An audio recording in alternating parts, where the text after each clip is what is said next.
You're interested in learning more about the Mega Hippo mixer, the premier mixing station in the flooring prep industry.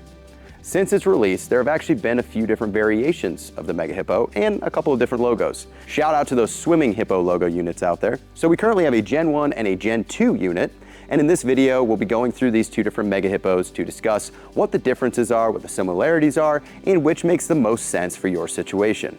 So the most obvious difference between these two units right out the gate is going to be the handle. Our Gen 1 actually features a large looping handle, which allows for a lot of different gripping points, while our Gen 2 unit actually features a T-bar grip at 2 different points, which is meant to perfectly handle a fully loaded Mega Hippo as you're pouring it and give you the most control of that. The other difference right out the gate that you will notice is the pivot height for the pivot point. So that is with this larger unit designed a lot higher than our Gen 1 unit. So that is to keep you standing upright as you're pouring for a little bit more control and less back strain. When you tip our Gen 1 unit, it is a lot lower.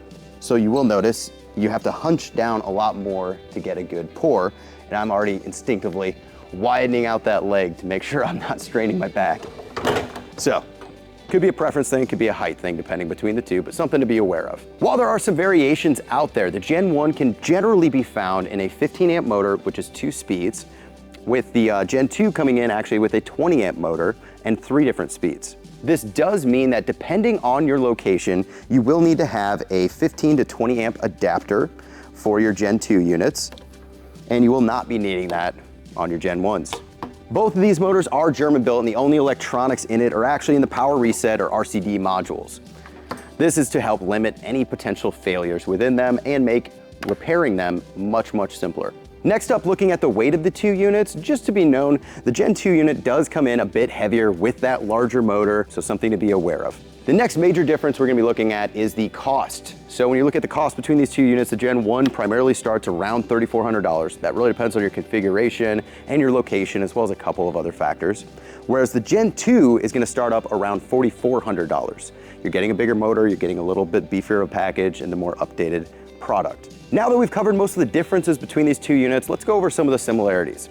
So when we're looking at this, the motor mount itself is the same between the 2, the canister is the same, the lid is the same, dust collection port is the same, and the biggest one I would say is actually going to be your liner. So this little black liner that is removable is the same across your Mega Hippos and your Pelican. So it's universal across it. So the big thing about having those compatible parts together, it means that replacement parts are going to be less of an issue if you're carrying a Gen 1 and a Gen 2 or even a Pelican mixer. So which unit do you get?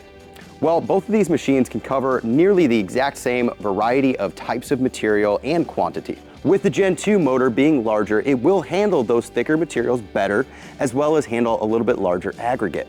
So for those of you using those larger materials, this might be a little bit of a better fit for you. But because of that 20 amp connector, some of you with those more limited power supply options on your sites might want to actually look at the Gen 1 unit with the 15 amp motor and the easier plug. It might save you a little bit of headache. Another thing to consider is, can I mix and match these units? Well, we know that they share a lot of interchangeable parts. It is definitely totally okay to have 2 Gen 2s, 1 Gen 1, or whatever variation of these 2 that you want. And actually, we might suggest you do that anyways. That way you have flexibility if you know you got a job site that does have some limited power options, or you need to run on a generator and you need to be a little bit more power conscious. That Gen 1 is going to save you there.